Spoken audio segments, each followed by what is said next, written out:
I'm joined today with the panelists before me, Robert Edwards, Devraj Basu, and Pallavi Kapale. We're going to explore transaction monitoring challenges, and I'm going to start off with a question: what are the biggest challenges and pressures facing transaction monitoring teams today?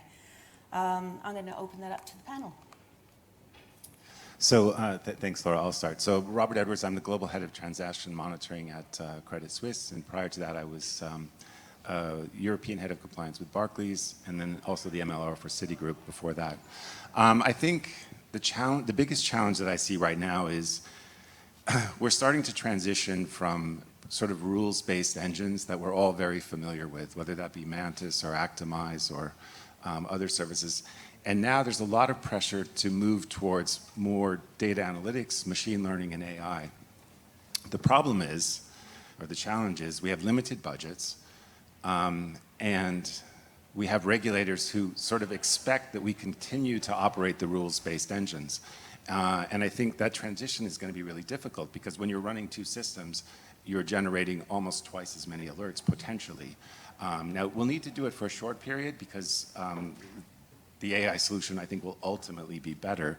But I think it's a real challenge, given the limited headcount and budgets, to experiment, if you will, in the transaction monitoring area. Yes, yeah, the regulatory changes are difficult to navigate as it is, without having lots of different systems to help you navigate them. Opening that up to Pallavi. Yes, so I'm Pallavi. I currently work in the second line of defense for Bank of China. And my previous experience has always been covering fraud preventions, investigations, money laundering, terrorist financing, name the entire financial crime. I'm not an expert in sanctions, though. So coming back to the question on the challenges of transaction monitoring, we have seen, since the time I have started my career in financial crime 11 years ago, it was only fraud prevention which needed real-time monitoring. But now it is such a high time that we need real-time monitoring for the AML transactions as well, because the banks have been so slow to adopt that thing. And by the time the other bank is calling you up, or the law enforcement pings you with a message, the funds have already cleared the account, and the fraudsters or the launderers have made a big deal out of it. And it is just, the accounts are just sitting empty, dormant for months and months. So what I see is the challenge which will come will be real-time monitoring systems in AML, which is much needed, and machine learning will go ahead and help it out further to draw those false positives out of the system. Another thing, what we keep on doing is, when you go on the fraud prevention real time, we are asking the customers the same questions on that side. When you come on the AML real time as well, you will start asking the same questions to the same customer who is alerted on your system. How will you take care of the consumer duty? I know it is not a part of the panel, but these two teams need to collaborate and work together internally, which I will focus on further as well as to how it can be done. But this is the current challenge at this moment. Yeah, so attacking all different types of regulations that could be countering each other is quite a challenge. And finally, Devraj, it would be good to have your view. Yeah, so hi, I'm Devraj. I'm a finance academic. So I'm not really an AML expert in that sense, but I convene a RegTech forum, and I've participated in an initiative called the Financial Regulation Innovation Lab, and FinCrime has been one of the key themes. So maybe wearing my academic hat, take a sort of higher level approach. In that, as sort of Pallavi and Rob have been saying, the challenges are manifold and growing. So technology then, obviously everyone's going to say AI at this stage, but sort of wearing the academic hat, it's a bit like, is it going to be a boon or a bane? You've got to get the design right, and everything has to start with the data.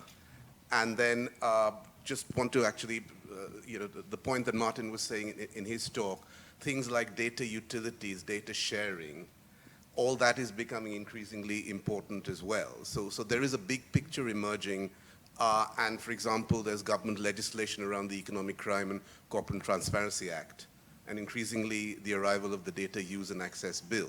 Now, all of this will hopefully create enabling frameworks.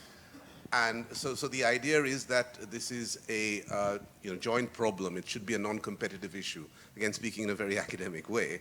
But hopefully the foundations are being laid to try to sort of help with sort of structural solutions.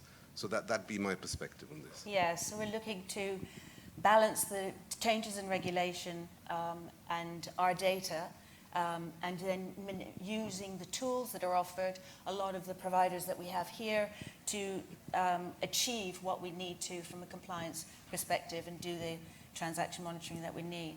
I'll move on to the next question. How can firms achieve a more contextual transaction monitoring with the aim of achieving a single view of the customer or entity being monitored?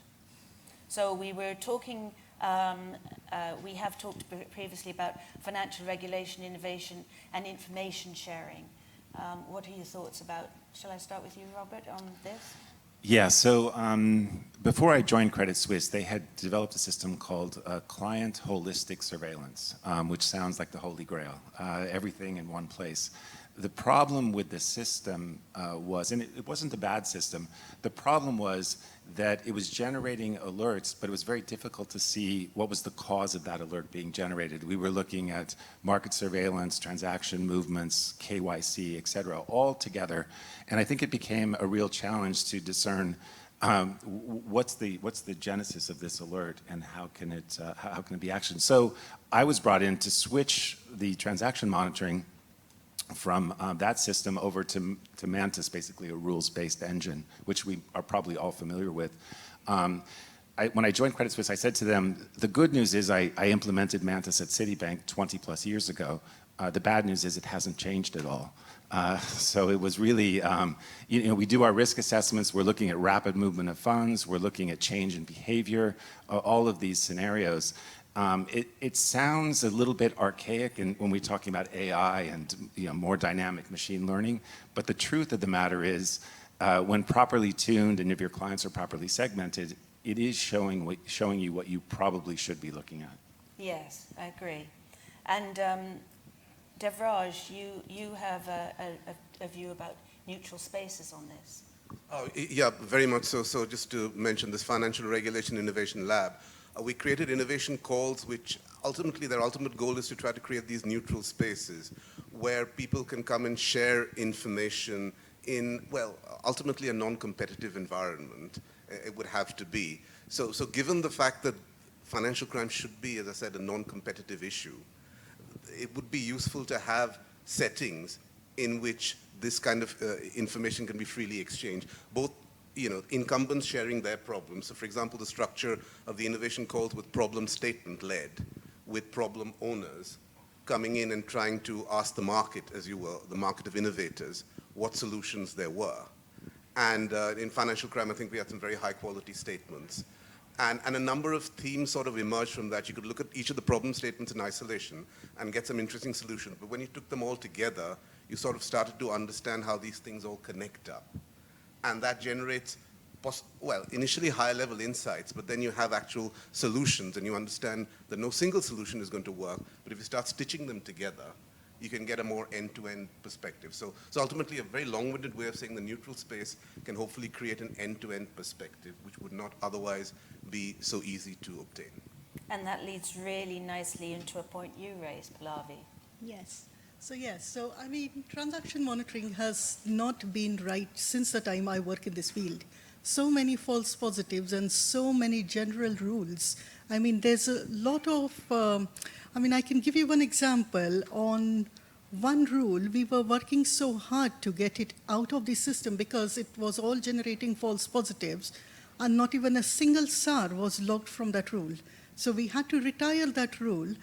But the thing here is the ongoing monitoring as to after retiring that rule, what happens on your transaction monitoring system, how are you going to look into it, and how are you logging the new typologies which are hitting the market daily? Because we just get a theory coming from FCA, from the NCA.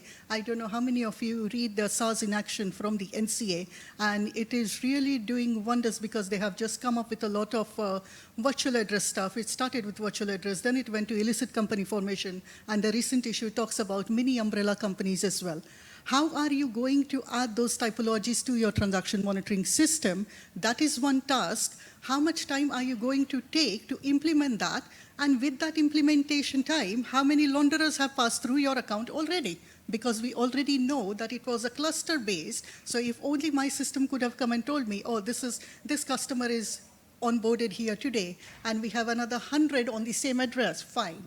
Are we triaging those 100 accounts on the side? Do you have an enough team to do those 100 alerts on that side? Are you sticking to your SLAs? Do you need to increase your operations? So can you imagine one typology just hitting the transaction monitoring system and look at the background which it has to improve on to work on? So those are the challenges. I mean, they are ongoing, and it is not even with just one bank or the top high street banks or the smaller banks, but with all the banks currently facing at the moment. Yeah, so I think we all agree transaction monitoring is one of those jobs you end up with lots and lots of people to deal with lots and lots of output, and it's how to manage those effectively and quickly, efficiently. So I guess that leads on quite nicely to what are the practical use cases of AI and machine learning in transaction monitoring that can develop on from what we were saying. Who would like to start first?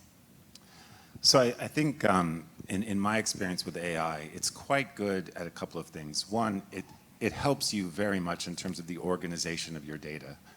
We all, I think, struggled with that for many years, but AI is a very useful tool in resolving sort of entity resolution, categorizing the data appropriately. It can read it, it can get it into the right space, and I think that's been very helpful. Where I think it becomes, and just one point on the false positives, I do agree that false positives, it seems very ineffective to be running something that's spitting up 98% false positives. But on the other hand, if you've tuned your monitoring tool such that it's showing you activity that deviates from the norm by 1.5 or 2%, that's the regulatory expectation, right? They're expecting that we're looking at that behavior which deviates. The fact that it's a false positive just means that you've resolved it in a way, either through your KYC or other information, and you can safely close it. I think where we often struggle is in the tuning side, right? Getting it to the point where your standard deviations are correct, your client segmentation is correct. So what you're actually seeing are these real anomalies. Yes, I would agree. I mean, one thing I think I'm seeing in AI, and I don't know if the rest of the panel agree with me, it has the opportunity to help us to fine-tune the output so that the false positives are reduced, but in such a way that we don't need to see them.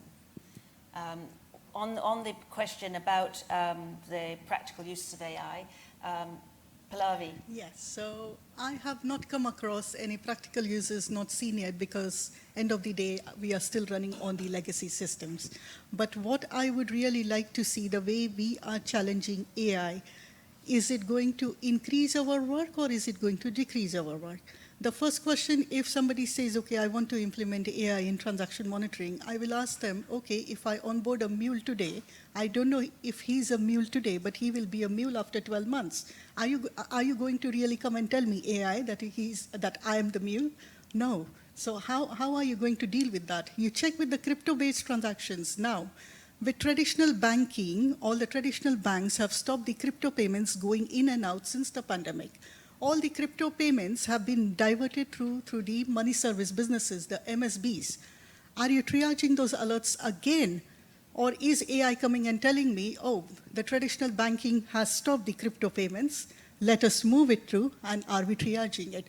End of the day, a lot of human intervention is needed, and if there is not enough data or rich data, which we keep on fighting, AI will not work. But I'm still a master of legacy systems, which I'm thoroughly enjoying at this minute, so yeah. I think I guess everybody in the room has seen or still experience legacy systems.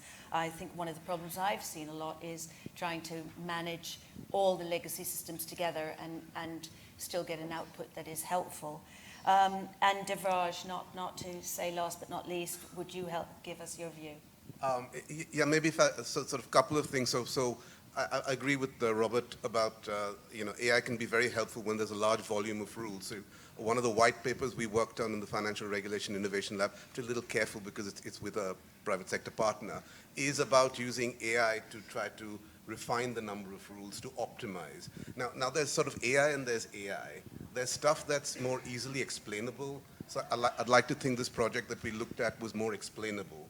So you can then try to explain in normal language what AI, how it was able to simplify the whole process. Then you're talking about things like LLMs and the more exotic stuff that's coming out there. That's much less explainable. So that leads to my point about sort of a hobby horse, which is AI governance. And more crucial than AI is, to all of your points, Pallavi, is that where is it going to fit into the process? Yes. What's the data flow? Yes. Where is it? Who's governing it? Yes. Where's the human in the loop? Without that, it's not an app. You just cannot insert it as a point solution anywhere, and certainly not in transaction monitoring. Yeah. So I'm just not seeing, and when you're struggling with legacy systems, that becomes even more difficult. Yes. So these then look to be the more practical issues, which can kind of be summarized very broadly as AI governance. What's your governance strategy for employing AI in this particular context? If you haven't got one, that probably means you can't really deploy it effectively. Yeah, really good points, and raises some useful questions for when we're looking at all the providers that are at this summit. So the next question we have is, what regulatory changes are organizations anticipating in the space, and how can we encourage collaboration with regulators to address some of the issues facing institutions? We had a thought about AMLA. Yeah, so I attended a conference in Dublin last week, and the new chairperson of the Anti-Money Laundering Authority for the EC, a subdivision of the ECB, was there. And I think a lot of what we're struggling with in the industry are different rule sets for global institutions. So by that I mean slightly different rules. But it was refreshing to hear the new chairwoman of AMLA talk about their expected first acts, which would include a harmonization of the rules across Europe. I think that would be quite welcome. The second thing was more data analytics. And I think that's extremely useful because we are all doing the work around data analytics. We're trying to get our data organized such that it becomes more useful to us. But is the same thing happening with the national regulators? And can that be an international data management? So can the SAR databases in France, Germany, Italy, or the UK, can that data be combined such that we can get more productive output? I'm hopeful that it can, and I think an organization like AMLA could be the right group to get that moving. Very good point. And Devraj, can I ask you on that point? Yeah, so that's a great point. I mean, information sharing. So we are Article 75 and all of that. But I'm sort of more interested in the practical implementation. So the technologies such as privacy enhancing technologies, they've been developing. They're coming on stream. So again, just use the same word, governance. Are there governance structures being established that would enable these things to happen? Because the intent is there at a high level, and the technologies are there, but there's all that middle layer, which is where this notion of neutral spaces could be helpful to outline, say, best practice in these things. And maybe it's easier if they emerge from these sort of consensual kind of neutral spaces in a more informal environment, rather than be imposed top-down, and 300-page documents and nobody reads. Yes, yeah, working more together. And Pallavi. Yeah, so currently with AMLA, very good developments coming. They want to do a centralized system of data sharing and on everything, which is a very good lesson to be learned for the UK banks as well and for the UK government as well, because at this minute we are currently so broken. I can give you an example where I have literally handed terrorist financing funds straight to another bank when it was a clearly textbook example in that case. So, I mean, we are clearly broken at this minute. The gimlet, what we are doing in the UK, it is you'll be finding it all with the top tier banks are a part of it, and a lot of information sharing happens on that stage. But when it comes down to the tier 2, 3, 4 and the fintechs, we are no longer a part of it. So we are not able to even go and say, oh, we logged a SAR, it was for terrorist financing, and can you just help me out something? And I have literally put the funds to a high street bank. So definitely with the AMLA coming in, this will be a lesson for the UK as well. I mean, whenever it is implemented, again, implementation and the budgets, everything will go up with AMLA. But that is a good example to see how UK can build up with that. And it will be really wonderful to see all the banks talking to each other. Yes, it would be. I mean, I know from the FCA, they are very good at asking questions on specific regulatory points that they're getting feedback from the industry. and the other regulators, but it would be nice to have more opportunities for us as businesses to communicate and collaborate. Come to our last question. Broadly, what can the whole industry, financial institutions, regulators, and technologies do to further proactively fight financial crime and move away from any sense of a tick-box culture? So my view on this is I think we have to increase, and which Amal is doing, that sort of the public-private partnerships. If you look at the sanctions that were implemented against Russia at the start of the Ukrainian war, I would say almost a complete failure. I mean, Putin was able to grow the Russian economy by finding oil deals elsewhere, et cetera, and it was just very ineffective. And as the public institutions dove into how those sanctions were being avoided, they were able to see transactions through different jurisdictions. We need more real-time sharing of that information so that we can all shift our monitoring to look and see whether or not our institution is engaged in facilitating that. So I think my recommendation would be just more public-private partnerships, and hopefully Amal will bring a lot of that. Yes, very good point. I agree there. Pallavi, ladies first. Yeah, okay. Yes, I agree with Robert's point on public-private partnership, much needed as to my previous example in terrorist financing. But what I would more believe in, or what currently I am doing, is generating a lot of internal intelligence. I mean, speaking to the KYC teams, the fraud, I mean, in financial crime, we all operate in silos. I have been a part of that siloed job for a longer time, but currently, because it's a small team, I have hands-on on all the teams.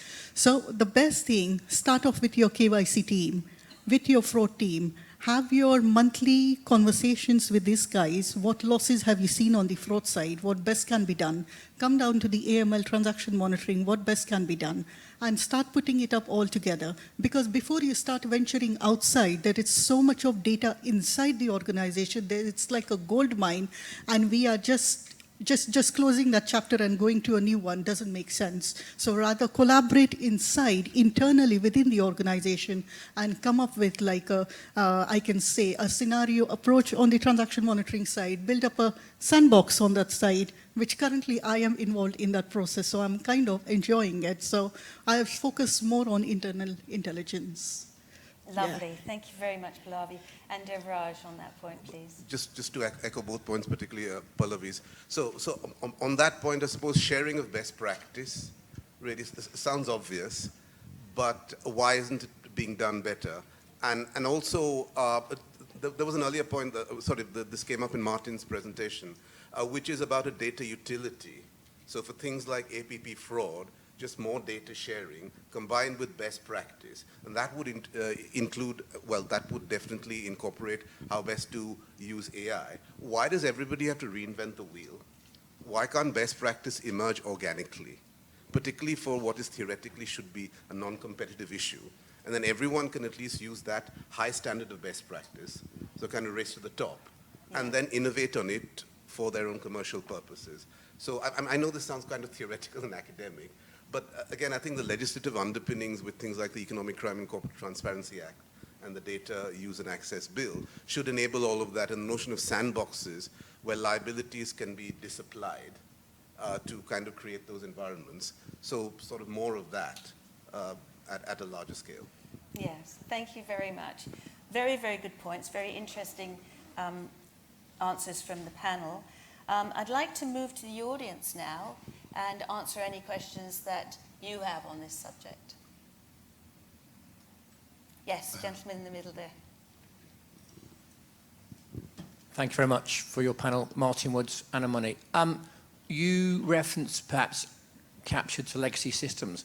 I actually think at my age, and I've been around this so long, we're captive to legacy thinking, and we monitor far too much. And how many of you moved away to say, you don't need to monitor me. I'm paid by a regulated financial institution. You've got my source of funds. What I do with it is none of your business. Protect me from fraud, by all means. And terrorist finance is very different. But you know my source of funds. I'm not laundering money. And secondly, a more macro, a higher level, international. Around the room, which publicly traded company or its subsidiary, other than the banks, because of what we do for a business, laundered money? And the answer is, I don't know, right? So why are you monitoring them? So we monitor far too much, and actually we look for the unusual transaction. And have you ever had one in your account, right? I've had lots, but I'm not a money launderer. And money laundering is not a single transaction. It is a series of transactions. And we beat ourselves up when we miss 2 or 3, and we don't credit ourselves that we actually captured and stopped 1,000 others, but we allowed 3 to go through to find things. And we need to be more robust in our pushback against regulators. 2% variance? No, it's 20%, it's 100%. That's our limits. But we need to also find where we monitor far, far less. And how many of you are doing that? Very good point. Very good point. Thank you so much. So I think that that's linked. So you're right. And if you look at a typical retail bank, right, 99% of our customers have a salary coming in at the end of every month. They're shopping at Tesco. They're paying their insurance bills. They're paying their school fees, etc. Those we need to sort of somehow filter them out to a degree, right? But I think we need to spend more time on the data analytics to take that segment of that 99% segment and give them more generous parameters in terms of what type of activity will cause an alert. And I think we haven't done that yet. So and it's linked to a bigger problem around segmentation, around threshold setting, around what it means to have a standard deviation in any customer base, right? Even a retail customer, maybe for that group, the standard deviation is 2.5 times, or it's a higher one. I think the regulators wouldn't allow us to not monitor it, but I think we have to have a rationale for why we've taken this segment and put them aside. And I think, by the way, that's also something that AI can help with. It can quickly scan our data and identify that group of customers for us. Yeah, I agree. I can add something to that. Martin, I'm a big fan of you, Martin. I listen to a lot of your podcasts and all the webinars as well. So yeah, so coming back to the source of funds, yes. I mean, when I worked with high street banks, I really had this classic cases of salary coming in, shopping, everything. But currently at my bank, since the past 2.5 years, I've not seen a single salary payment in those accounts, whichever were alerted. Why? Because we had only high-ticket payments, 25,000, 50,000, all those transactions coming in. So initially when I joined this bank, it was a bit of a shock. I'm like, all our launderers at this minute, why are we not reporting all of them? So then I started digesting that fact as to how we don't over-investigate that alert and how we have everything. So finally it came up with experience. But another thing I would really like to share is being proactive in your investigations as well. I don't know how many of you saw the Transparency International yesterday released a document on the trust and the LLCs, and there was a Chinese gang mentioned there. I have already run those checks on my system. By the time I get back, I've got 100 alerts waiting just to see whatever they have said, are we matching, or do we really have launderers on board at this minute? So, I mean, I feel like it is more being proactive, over-investigation and under-investigation. It is all coming up with experience and understand your customer base, understand how vulnerable they can get, how and what are they doing. Once you have this, start putting those points down and then ensure that you document everything. That is what I've been doing at this place because every customer is dodgy.